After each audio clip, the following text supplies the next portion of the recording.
Today we're going to make a coffee concentrate for different cocktails, non-alcoholic or alcoholic, it's up to you.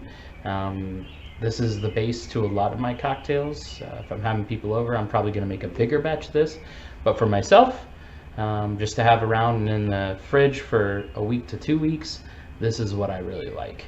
So what I've got is a pint-sized mason jar. I don't need much because it's just me. Like I said, you can make this bigger if you want. I usually do about a 1-to-10 ratio of coffee to water, which is significantly more concentrated than a regular brew. A regular brew is going to be like, what, 15, 16, 1 to 15 or 1 to 16. So what I've got here is, this is 400 and 400 mils right around, it's a pint.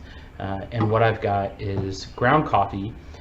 I didn't grind it too coarse, too fine, so close to batch, like your drip coffee brewer, because I'm not going to keep it in the fridge overnight. I'm only going to let this steep for a few hours.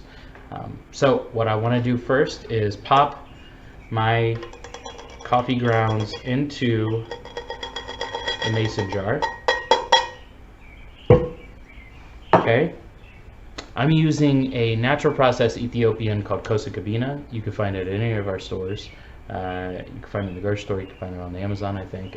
It's a superb coffee, and it does really well for this recipe. So what I'm going to do is I'm going to actually put some hot water on top of this. Not much, just enough to wet the grounds. What this is going to do is it's going to saturate the grounds, and it's going to open up those pores and allow me to get that soluble material out. Again, I'm not putting this in the fridge overnight. I'm only going to let this steep for a couple hours. So I'm going to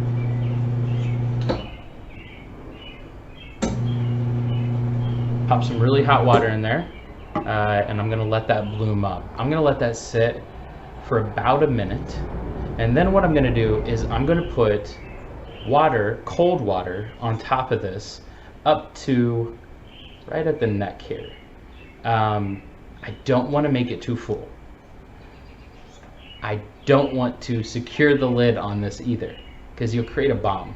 Right now, you could see the gases inside of it rising. This is the carbon dioxide being released from the coffee grounds.